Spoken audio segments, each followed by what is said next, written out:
You know what is truly wild about modern diet culture right now? Oh, there's so many things. Where do we even start? Right, but when we sit down and think about healthy eating, we obsess over like every single little detail. We're tracking every individual calorie.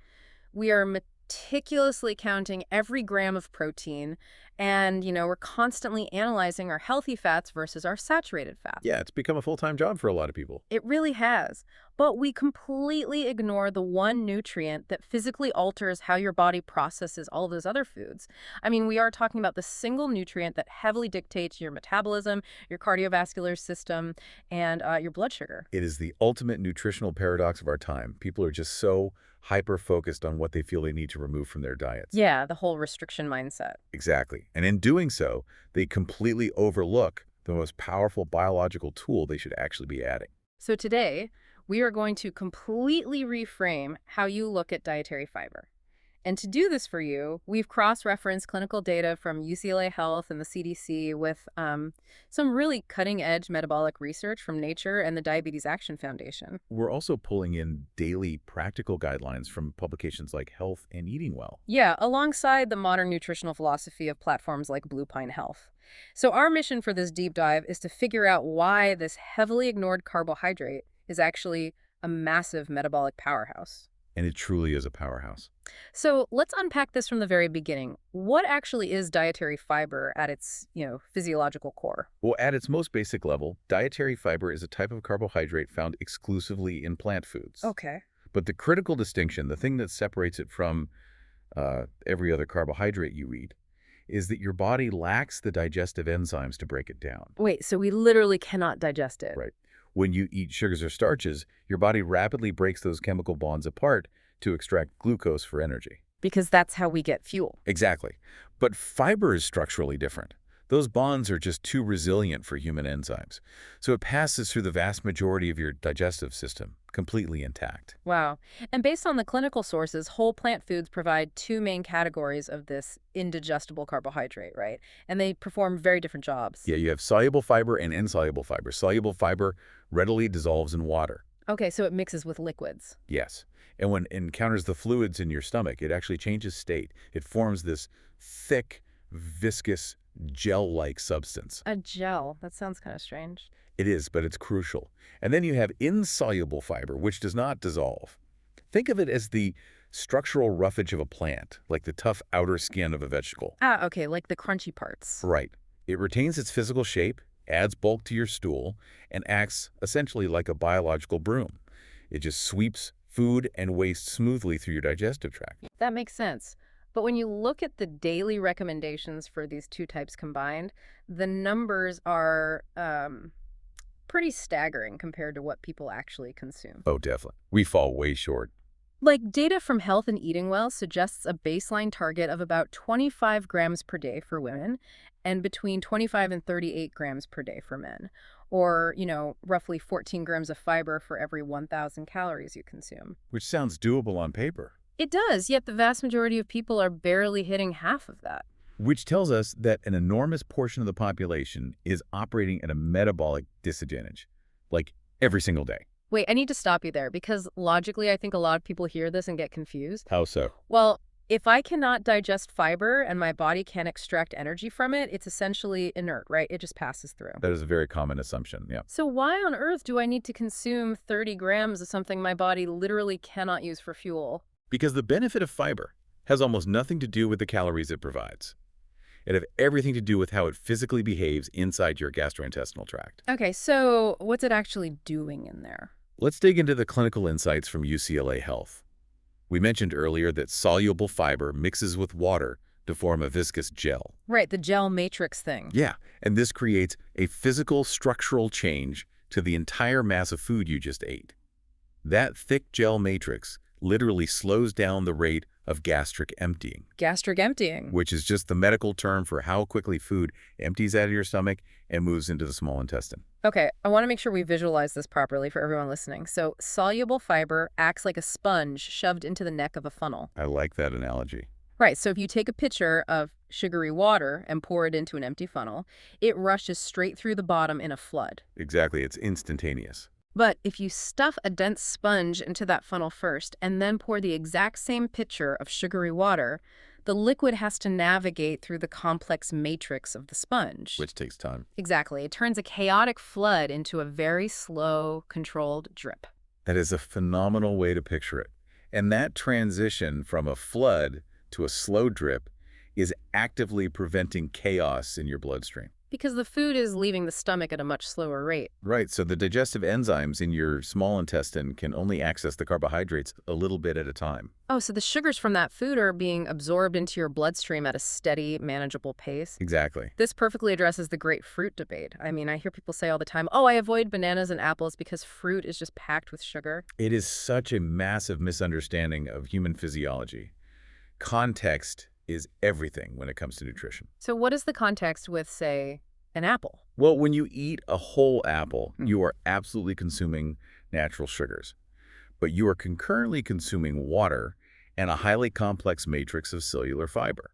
The sponge in the funnel. Exactly. That cellular fiber physically buffers the metabolic impact of the sugar. It prevents a sharp, chaotic spike in your blood glucose. But if I take that exact same apple, right, throw it into a high-speed juicer and drink it, I've essentially ripped the sponge out of the funnel. You have removed the structural buffer entirely. Drinking a glass of apple juice causes a rapid, massive glucose spike. Like drinking a soda. It looks physiologically identical to drinking a soda or eating a handful of candy, which obviously have zero fiber. Wow. Without the physical barrier of the gel matrix, your digestive enzymes rapidly convert all those free sugars, and your bloodstream just gets completely overwhelmed. So what does this all mean for our long-term metabolism? Like, why is that slower, buffered sugar release so crucial for our health? It comes down to one of the most important hormones in your body, which is insulin. Right. When you experience a rapid spike in blood sugar, your pancreas goes into a state of panic. It has to clear that toxic level of sugar out of your blood immediately. So it just floods the system. It pumps out a massive sudden surge of insulin.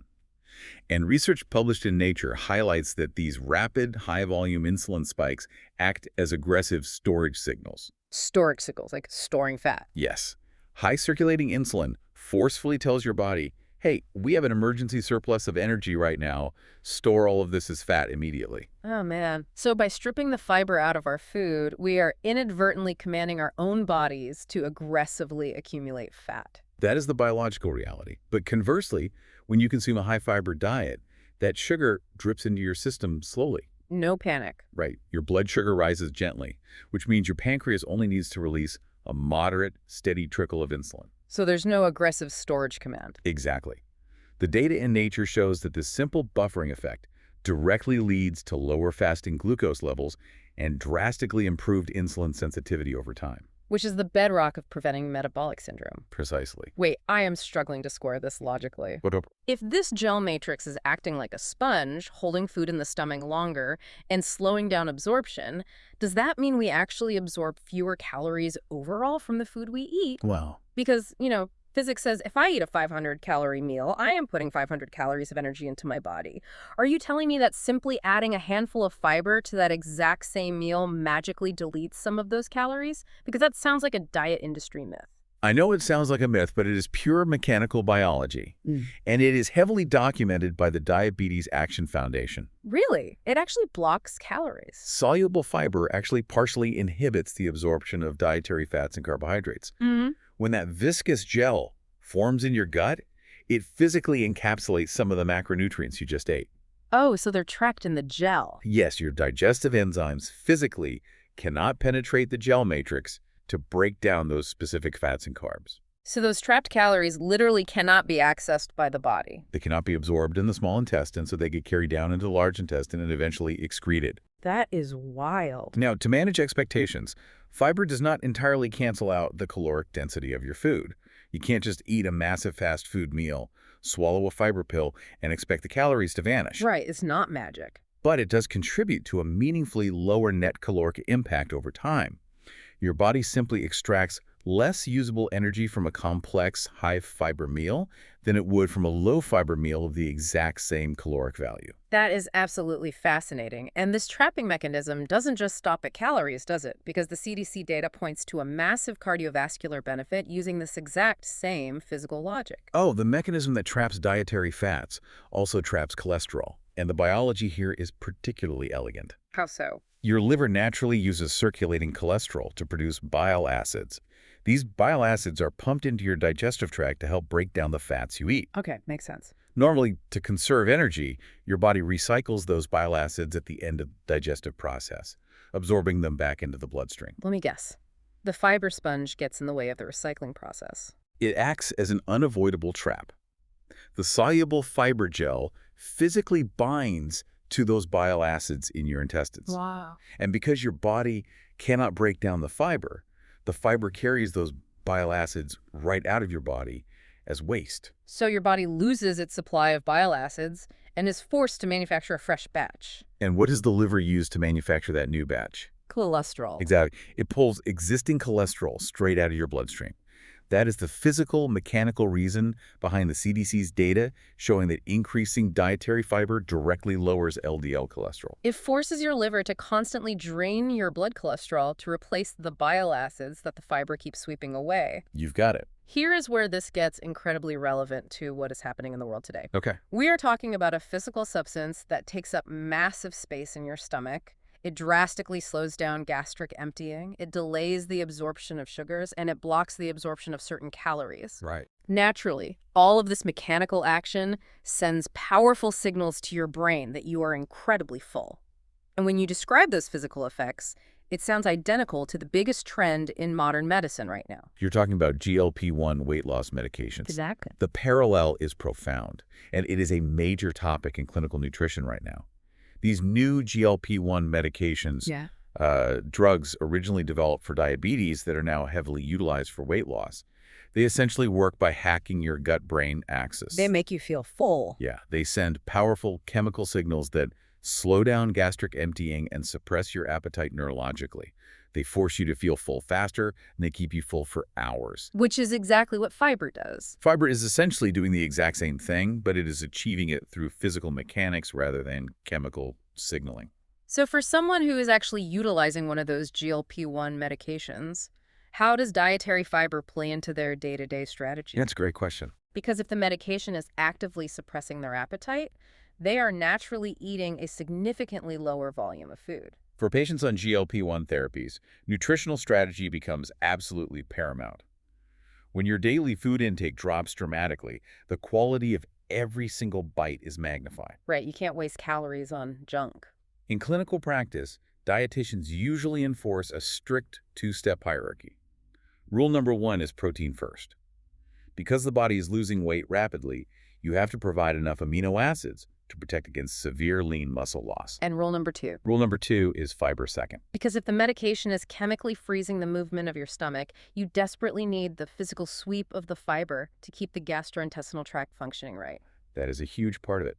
A major side effect of artificially slowing gastric emptying is severe constipation. Ouch. Yeah.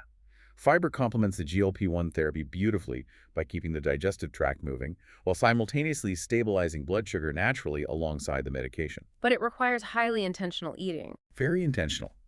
You have to intellectually prioritize consuming fiber, even when your brain is aggressively telling you that you aren't hungry. Okay, so we've talked extensively about everything fiber blocks and slows down. It blocks sugar spikes, it traps cholesterol, it inhibits calorie absorption, and it halts hunger. It's a busy nutrient. It really is. But there is an entire ecosystem inside our bodies that actually relies on this indigestible carbohydrate for survival. This is perhaps the most exciting frontier of nutritional science. And it is the final crucial piece from the UCLA health data, which is the microbiome. Right, our gut bugs. We established earlier that human cells lack the enzymes to digest fiber. But your large intestine is home to trillions of beneficial bacteria, and they possess the exact enzymes required to break it down. Oh, so they can eat it. To your microbiome, Dietary fiber isn't a sponge or a broom. It is an absolute feast. So when we eat fiber, we aren't actually feeding ourselves, we are actively feeding them. We are feeding our microscopic allies, and this relationship is entirely symbiotic. How so? When these gut bacteria ferment and feed on the dietary fiber, they don't just consume it. They produce highly beneficial metabolic byproducts called short-chain fatty acids. Okay, and what do those do? Well, the most famous of these is a compound called butyrate. Butyrate. Got it. What exactly does butyrate do that makes it so important?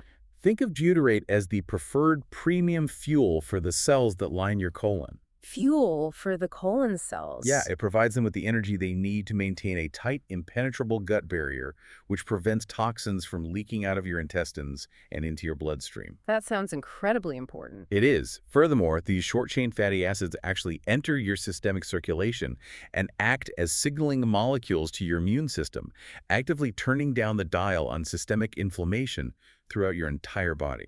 So on a highly practical level, how do we actually apply all of this biological science to our daily lives? That's the real challenge, isn't it? Yeah, because if the goal is 25 to 38 grams of fiber a day, and I'm currently sitting at maybe, 10 grams, I don't want to just start eating dry bran out of a cardboard box. Nobody wants to do that. Exactly. So how do we build this using real whole foods in a way that is actually sustainable? The overarching strategy is focusing on whole, minimally processed plant foods and ensuring you have a diverse mix so you capture both the soluble gel-forming fiber and the insoluble structural fiber. Just some examples. For fruits, think apples, berries, and pears. And the anatomy of the fruit matters. The anatomy. Yeah, the soluble fiber is primarily in the soft flesh, but the insoluble fiber is in the tough outer skin. So keep the skin on your apples and pears whenever possible. And vegetables obviously play a huge role here too. Oh, absolutely. Broccoli, carrots, Brussels sprouts, dark leafy greens. But if someone really wants to rapidly increase their numbers, legumes are the heavy hitters, aren't they? Legumes are unparalleled. Black beans, lentils, chickpeas, edamame. These are some of the most fiber-dense foods on the planet. A single cup of cooked lentils can provide nearly 16 grams of fiber. Wow. Which is over half the daily requirement for women in just one sitting. That's amazing. Combine those with whole grains like steel-cut oats, quinoa, or brown rice, and intentionally sprinkle nuts and seeds like chia or flax over your meals throughout the day. This reminds me so much of the nutritional philosophy from Blue Pine Health that we looked at in our source stack. They focus on using actual physiological knowledge to empower your daily choices. Yes, exactly. It completely shifts the narrative away from restriction. Diet culture is constantly telling us, you can never eat this again, cut out all your carbs, ban this food group. Which is exhausting. It is. But focusing on fiber is entirely about addition. It asks the question, what can you add to your plate to physically change your body's physiological response to this meal? And if we look at the bigger picture, that is the most empowering takeaway from all of this clinical data. Understanding food should not be about following some restrictive, miserable diet fad. It is about understanding the mechanical engineering of your own body. When you truly grasp the science of the gel matrix and the microbiome, you don't look at a bowl of lentils or a handful of almonds as a punishment. You view them as tools. Sophisticated biological tools. You're using them to manually control your insulin response, to physically sweep cholesterol out of your arteries, and to actively cultivate an anti-inflammatory environment in your gut. So to summarize this entire journey for you, the listener, dietary fiber is not just a boring digestive afterthought reserved for cereal commercials. Not at all. It is a fundamental cornerstone of your metabolic health.